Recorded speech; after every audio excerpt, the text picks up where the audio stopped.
บายดีทุกคนยินดีต้อนรับเข้าสู่ช่องสาวลุนชนอนี่ก็เป็นคลิปที่สองของคลิปอีที่สองหรือว่า EP ที่สองของการไปเที่ยวเมืองเฟืองเนาะเบิ่งบรรยากาศยามเช้าบรรยากาศดีหลายเพราะว่าตื่นเช้ามาเฮาก็ได้มาใส่บาตรเนาะถือว่าเห็นจากรุ่นนางใส่บาตรผู้เดียวนี่บ่แม่นหยังดอกนอนตื่นสวยเราอ้ายเอ้ยน้องเพิ่นใส่หมดแล้วเราจะรุ่นเป็นคนสุดท้ายก็เลยได้มานั่งใส่ผู้เดียวแบบว่าครูบาเพิ่นก็ใกล้จะเมื่อแล้วนะแล้ววันนี้ต้องได้วิมลเพิ่นกลับคืนมาอีก เพื่อได้ใส่บาตรเนาะเพราะว่าบรรยากาศอากาศดีหลายนอนรับตื่นแล้วนั้นเราก็ตื่นสวยนอนรับดีแฮงหลังจากใส่บาตรตอนเช้าแล้วกินข้าวกินน้ำปั้นข้าวเช้าแล้วเขาก็จะออกเดินทางไปเที่ยวอยู่อ่างน้ำตุ่มโตแล้วก็โชเฟอร์เพิ่นสิพาไปแวะวัดจักวัดอีหยังสลุนก็บ่ฮู้เพราะว่านี่ก็จะเป็นครั้งแรกในชีวิตของสลุนที่ได้มาเที่ยวเมืองเฟืองก็ถือว่างามหลายถึกใจหลายเนาะเมืองเฟืองมีหลายบอนที่ว่ามีวิวที่ว่าสวยงามหลายแล้วเดี๋ยวสลุนไปฮอดนั้นเราก็สิเก็บบรรยากาศมาให้เบิ่งให้ชมกันเนาะว่ามันสิสวยงามส่ำใด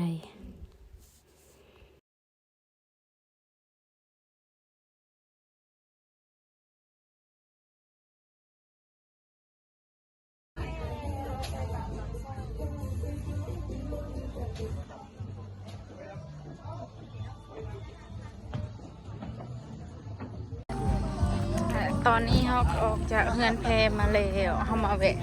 เบิ่งอ่างน้ำตุ่มมาสั้น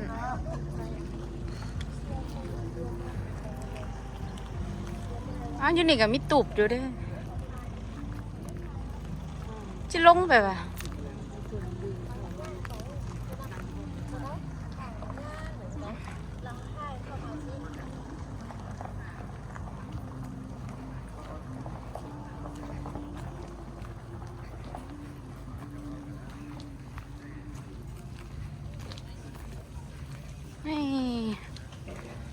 ลงไปได้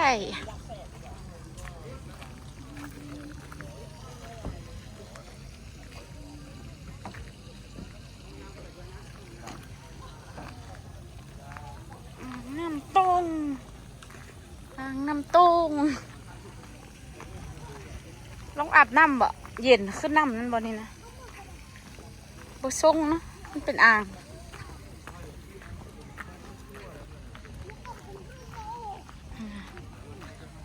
วิวค่อยคือกันย้ำน้อยแต่มันน้ำพวกข่อยบ่ได้เป็นน้ำนี่มันเป็นน้ำห้วยไหลฮะนะ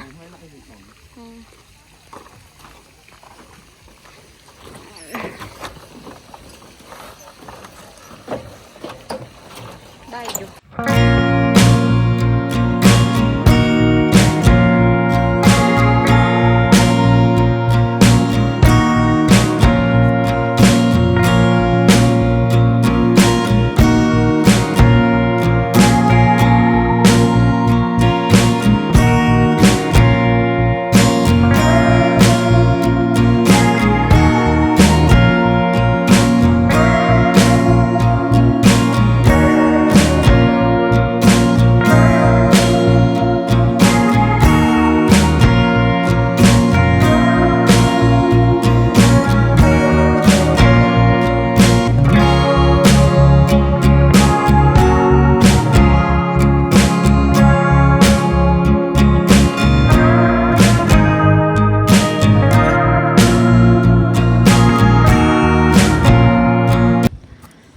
วัดเอียงบ่แหละอยู่เมืองเฟืองนี่นะป้ายกะน้อยเพราะว่าสรุ่นสายตาสั้นมันสายตาสั้นเบิ่งบ่เห็นอ่านบ่เห็นเถอะเดี๋ยวเขาเข้าไปทางในกันเลยเนาะจะเป็นด้านใน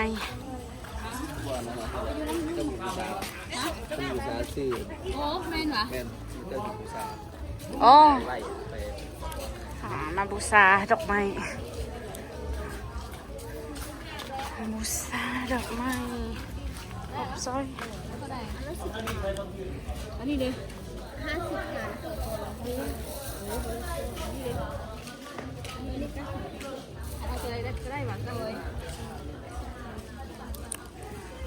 เอาดิงานคน2 อัน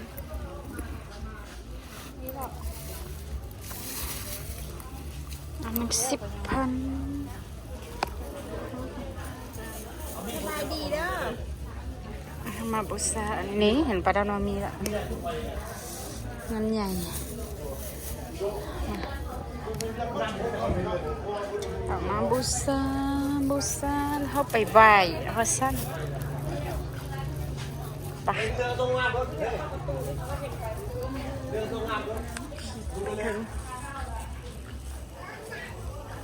เพิ่นกำลังสร้างนั่นปะ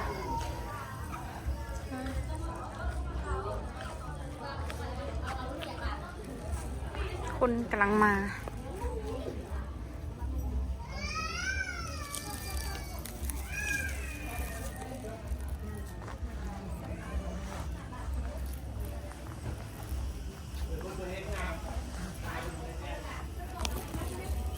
ได้คนกำลังสร้างใหม่เขาเอิ้นวัดอะไรอย่าง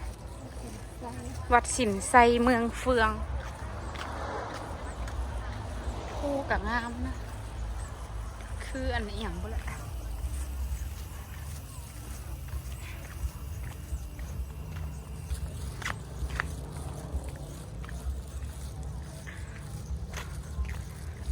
เดี๋ยวเขาย่างเข้าไปในกันเลยนี่ทางในก็จะมีพระพุทธรูปอ๋อเรียนมาไปฮอดพูน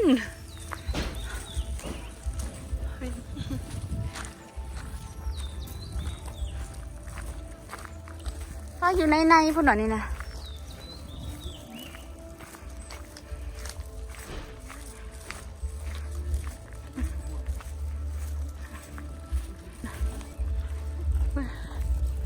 เพิ่นกำลังสร้างอันนี้อ้าวโชใหญ่เติบแล้วนี่เอ้าตายใหญ่ขนาดกุฏิวะอีกจักหน่อยก็แล้วนี่นะ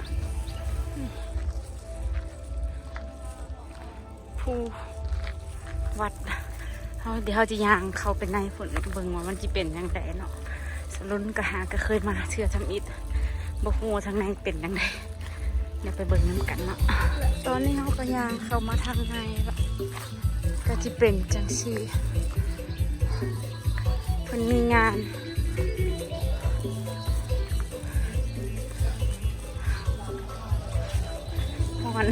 งามมากวัด งาม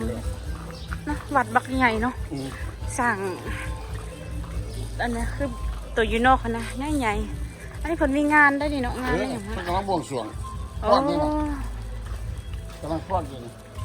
นี่ก็เห็นอยู่ใส่ค่อยคือโบเห็ด ไปบนเสียงเพลงกันโอ้บนถึง ตาใหญ่เนาะใหญ่เท่าใหญ่ว่ะวัดนี่นะพุ่นนะตายใหญ่กว่าโรงเรียนใหญ่กว่าโรงเรียนได้นี่ซันนี่ฮอนบอกซันนี่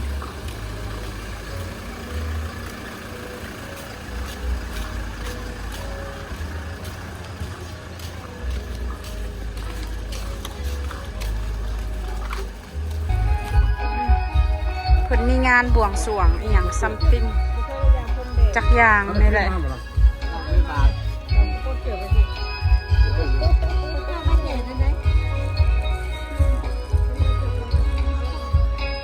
เด็กคนก็ไว้ในพุ่นก็ได้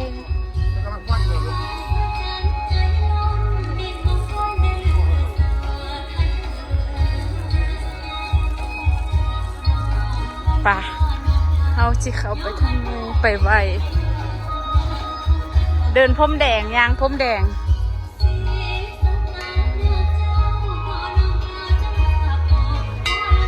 ยางพรมแดง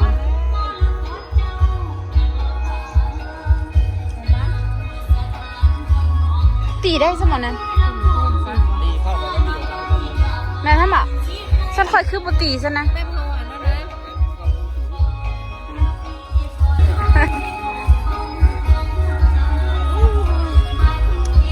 งามเนาะวัดใหญ่เท่าใหญ่ปะตายคุณเอาวัดใหญ่ใหญ่ไข่ผู้ใดคุณ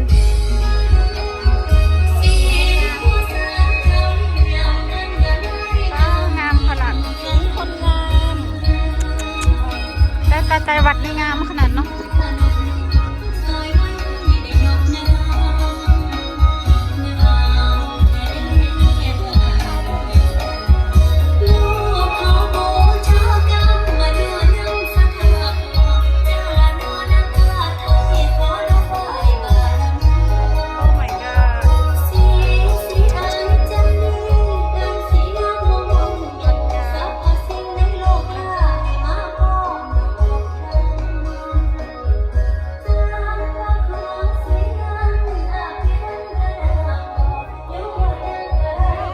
เขาดีดิ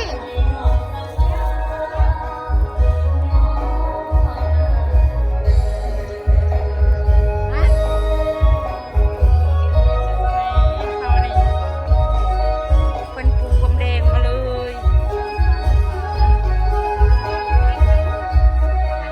วัดงามขนาด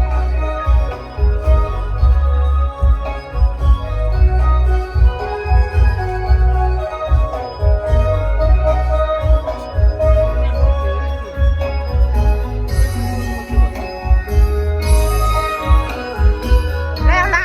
แล้วละ เป็นกระหลังได้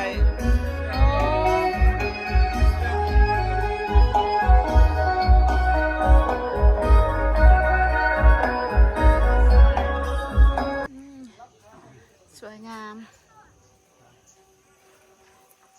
ขับมาทางในก็จะประมาณนี้วัดผลงามอะไรมาเที่ยวมาชมได้มากค่ะนะกับใบสักการะบูชาได้ ไปทางในเพิ่นกำลังเห็ดอยู่เพิ่นกำลังเห็ดบ่แล้วเถื่อยังเข้าไปด้านในยังไปจิไปไวอันนั้นอยู่พุ่นอีก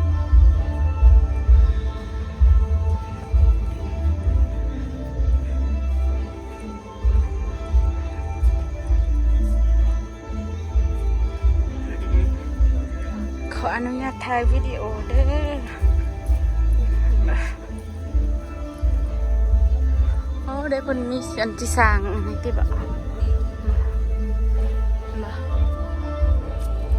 วัดเพิ่นใหญ่ขนาดอ้าวอีห่อนอู้ห่อนพื้นตีนโอ้ไม่ไหวไม่ไหวเนี่ยมาหอดแล้ว อ่ะพออ่ะ ตีนสิรอบดีนะนี่แน่นอนอย่าสิตรงมาเอาบุญ ไอ้ขวาชื่อดอก ได้มีบุญมีวาสนามาหอดมาถึง เมื่อกี้ใส่หมด เคยเห็นแต่คนเอาลงเฟซบ่เคยเห็นจักเทือ นั่นยังไงเจ้าชื่อวะดีเลยเด้อจังหวัดอยู่นี่นะวะ มีแล้ว อันนั้นให้น้อง บางวัดเพิ่นว่าเพิ่นสร้างมา8 ปีได้ซ้ำนี้อู้ใหญ่ขนาดทุกคน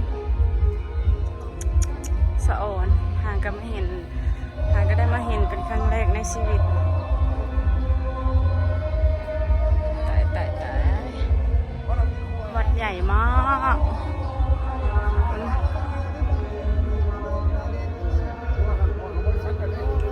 อันนี้คือบ่ได้แล้วเนาะ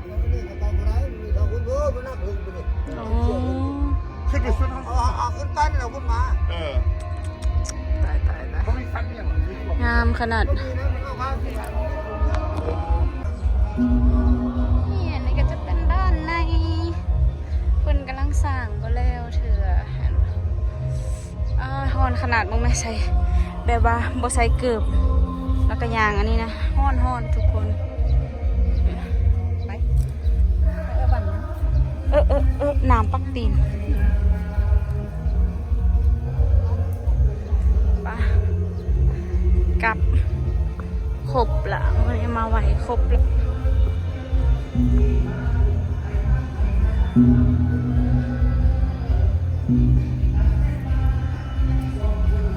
ไปช็อตโอเคทุกคนสำหรับคลิปนี้สาวรุ่นก็จะจบไปเพียงเท่านี้ออกมาเที่ยวเมืองเฟืองคลิปมาเที่ยวเมืองเฟืองแล้วก็มีโอกาสได้มากราบไหว้อันนะพระพุทธรูปอยู่อันนะวัด